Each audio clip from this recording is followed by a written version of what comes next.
Real estate ये एक ऐसा वर्ड है जिसे आपने कभी न कभी जरूर सुना या पढ़ा होगा। जमीन या घर खरीदने बेचने वाले बिजनेस को ही रियल एस्टेट बोलते हैं। रियल एस्टेट एक ऐसा इन्वेस्टमेंट है जो दुनिया भर में सबसे पॉपुलर है और ये काफी समय से एक ट्रस्टेबल बिजनेस बन गया है। आज की इस वीडियो में हम आपको बताएंगे कि रियल एस्टेट की मांग इतनी ज्यादा क्यों है, इसके फायदे क्या हैं और इसमें इन्वेस्टमेंट करने से कैसे आप लाखों करोड़ों रुपए कमा सकते हैं। रियल एस्टेट एक ऐसा बिजनेस मॉडल है जिसमें अलग अलग तरीके से पैसा कमाया जा सकता है। इसमें पैसे इन्वेस्ट करने का सबसे बड़ा फायदा ये है कि इस बिजनेस में एक फिक्स्ड अमाउंट में पैसा मिलता है। जैसे आप घर रेंट में दे सकते हैं या जमीन लेकर कुछ समय बाद उसे ज्यादा कीमत में बेच सकते हैं, जिससे आपको एक फिक्स्ड इनकम सोर्स बन जाएगा। रियल एस्टेट के इन्वेस्टमेंट में टैक्स डिक्रीज भी होता है। आपकी जितनी भी इनकम होगी उसमें आप अपने खर्चों को, अपने बिजनेस को बड़ा करने में जो भी खर्च आता है उसे आप अपनी इनकम से माइनस कर सकते हैं, जिससे आपकी टैक्स लायबिलिटी कम हो जाएगी और इससे आपका काम भी हो जाएगा और आपकी फाइनेंशियल ग्रोथ भी हो जाएगी। लेकिन रियल एस्टेट में इन्वेस्ट करने के साथ साथ कुछ बातों का आपको ध्यान रखना जरूरी है। जैसे इस बिजनेस में आपको पैसा कमाने के लिए कुछ समय लग सकता है और आपको काफी मेहनत भी करनी पड़ेगी और आपको एक जिम्मेदार आदमी भी बनना पड़ेगा, क्योंकि एक मकान मालिक को अपने किराएदार की जरूरत के हिसाब से घर बनाना पड़ता है जिससे उसे ज्यादा रेंट मिल सके। अगर आप रियल एस्टेट में इन्वेस्ट करना चाहते हैं और इस बिजनेस में आपका इंटरेस्ट है तो बिजनेस स्टार्ट करने से पहले आपको कुछ बातों का ध्यान रखना जरूरी है। नंबर 1, सबसे पहले आप खुद को इंगेज करें। रियल एस्टेट के बारे में जितना हो सके उतना नॉलेज हासिल करें और अपने आप को ट्रेन करें और अपने कम्युनिकेशन स्किल को ठीक करें, जिससे आप जब भी अपने कस्टमर से बात करें तो उन्हें आपकी बात तुरंत समझ में आ जाए। उन्हें आपको देखकर और आपकी बातें सुनकर उन्हें ऐसा लगना चाहिए कि आपके बिजनेस में और आप में कुछ तो दम है। नंबर 2, अपने बजट और अपने इन्वेस्टमेंट के टारगेट को फिक्स करें और ये पता लगाएं कि क्या आप लंबे समय के लिए प्रॉपर्टी खरीदना चाहते हैं या कुछ समय के लिए, किसमें आपको ज्यादा प्रॉफिट होगा। नंबर 3, जब भी आप प्रॉपर्टी खरीदें तो ये चेक करें कि क्या वो जमीन या घर सही लोकेशन पर है, वो प्रॉपर्टी आपके बजट में है कि नहीं। इन सभी बातों पर आपको ध्यान देना होगा। नंबर 4, फाइनेंशियल प्लान्स बनाएं।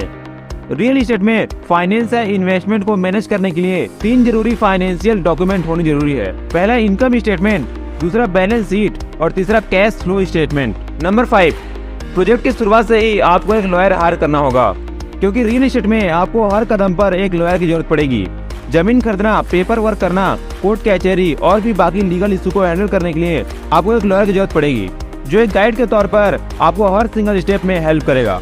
और अगर आपको एक अच्छा लॉयर मिल जाए तो आप उसे अपना बिजनेस पार्टनर भी बना सकते हैं। नंबर 6, रियल एस्टेट में आने के लिए आपके पास होना चाहिए बिजनेस लाइसेंस। चाहे आप रियल एस्टेट का बिजनेस अपने होम टाउन में करें या फिर किसी दूसरे बड़े शहर में, रियल एस्टेट डेवलपर बनने के लिए आपको लाइसेंस बनवाना पड़ता है, क्योंकि कई बार कंस्ट्रक्शन साइट पर अनफॉर्चुनेटली एक्सीडेंट भी हो जाते हैं और कई बार मजदूरों की जान भी चली जाती है। ऐसे में लीगल तरीके से काम करना अच्छा होगा। और अगर आपका पेपर वर्क पूरा है और आप एक लाइसेंस होल्डर हैं तो इससे कस्टमर का भरोसा जीतना और भी आसान हो जाता है। नंबर 7, आप अपने बिजनेस को बड़ा करने के लिए एक ऑथेंटिक वेबसाइट भी बनवा सकते हैं। आजकल कोई भी चीज खरीदने से पहले लोग उस चीज के बारे में इंटरनेट पर पूरी तरह सर्च करके उसके बारे में प्रॉपर नॉलेज हासिल कर लेते हैं। इसलिए अगर आप अपने बिजनेस को एक्सपोजर देना चाहते हैं तो एक ऑथेंटिक वेबसाइट बनवाइए जहाँ पर आपके प्रोजेक्ट की सारी जानकारी रहेगी, क्योंकि ज्यादातर कस्टमर पहले वेबसाइट विजिट करते हैं फिर कहीं जाकर के कंस्ट्रक्शन साइट पर पहुँचते हैं। नंबर 8, रियल एस्टेट बिजनेस के कौन कौन से फायदे होते हैं।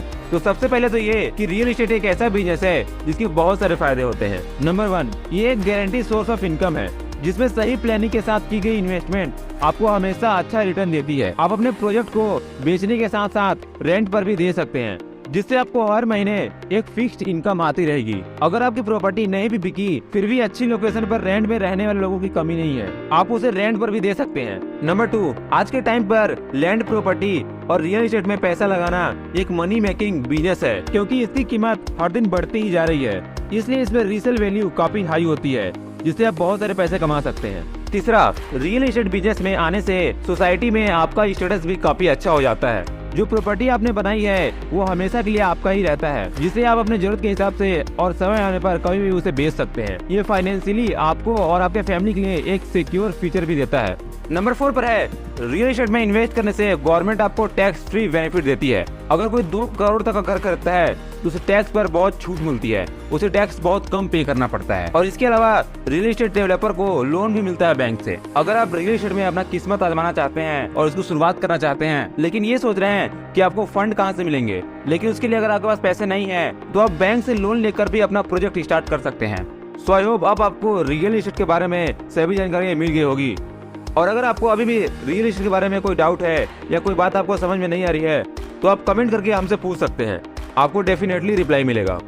और वीडियो कैसी लगी कमेंट में जरूर बताना, और अगर अच्छी लगी हो तो वीडियो को लाइक करके चैनल को सब्सक्राइब जरूर कर देना, और वीडियो को जितना हो सके उतना ज़्यादा शेयर करना। मिलते हैं ऐसे ही एक नई वीडियो के साथ, तब तक के लिए till then take care, bye bye.